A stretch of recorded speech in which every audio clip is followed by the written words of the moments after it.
මම ඔබව කුණු ගොඩක් කරගන්නේ වගේම ඔබ නැති වුණොත් ඔබට ධර්ම අවබෝධය නෙමෙයි වෙන්නේ. ධර්මයේ වේශයෙන් සමහරුන්ට එක සේනාසන පද්ධතියක්. ඒ කියන්නේ තම සමහරුන්ට ස්ථාන උපාදානීය වෙනවා. දැන් එක ආරණ්‍ය මට්ටමක් උපාදානීය වුණොත් එහෙම ඒ උන්වහන්සේලාට කවුරු හරි බයින්නකො උන්වහන්සේලා ටිකක් වැරදි ධර්ම කාරණාවක් නේද කිව්වේ. ඔබ ඉවරයි. ඒ තමයි ආයතන සරණ ගිහිල්ලා ආයතන මට්ටමින් උපාදානීය කරගත්තු. ස්වාමීන් වහන්සේලා පුද්ගලික සරණ ගිහිල්ලා පුද්ගලික මට්ටමින් උපාදානීය කරගත්තු. එහෙම පුද්ගලික උපාදානීය කරගත්තාම පින්වත්නි ලොකු ප්‍රශ්නයක්. අර රජ කෙනෙක් හිටියලු.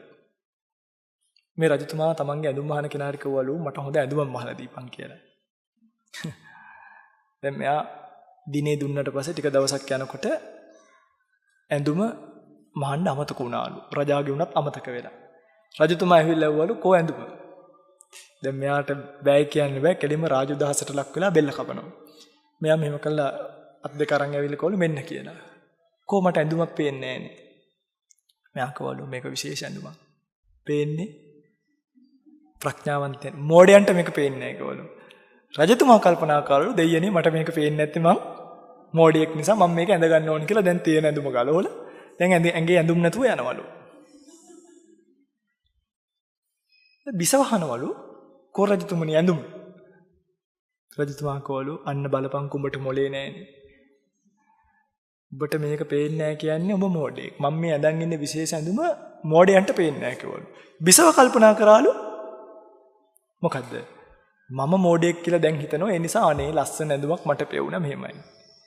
දැන් බිසවත් හිතනවා ඇඳුමක් තියෙනවා කියලා. ඇමතිවරුන්ටත් ඕක ඔය විදිහටම ගිහලා දැන් ඇමතිවරු ඔක්කොම හිතන් ඉන්නේ මොකක් තියෙනවා කියලාද? දැන් ඇඳුම පේන්නේ නැහැ. හැබැයි අනිත් අය මෝඩියෝ මනී කියලා හිතාගෙන අපි කියනවා. අන්න ඒ වගේ පුද්ගලයෙක් සරණ ගියාම මොකෝ දන්නවද වෙන්නේ? ඔය පිටුතුල මගේ සරණ ගියා කියන්නකො නිකන් පුද්ගලිකව මං හැටේ ඉඳන් ඔය අනිත්‍ය සංඥාව විකාරයක් කරලා කිබුදුන් ලංකාවේ බුදු වුණා කියලා මොකක් හරි කියන්න ගන්නවා. දැන් ඔය පිටුතුල මගේ සරණ ගිහිල්ලා ඉන්න නිසා ඔය පිටුතුල කැමති නෑ පිළිගන්න මම විකෘතියක් කරනවා කියලා. ඊට පස්සේ ඇඳුම පේන්නේ නෑ. හැබැයි තියෙනවා කියලා හිතාගෙන සාදු කියනවා. ඕක තමයි අද බොහෝ දෙනෙට ඒගොල්ලෝ දන්නව අර කියන වගේ අර්ථයක් නෑ කියලා. හැබැයි දැන් ගැලවෙන්න බැරුව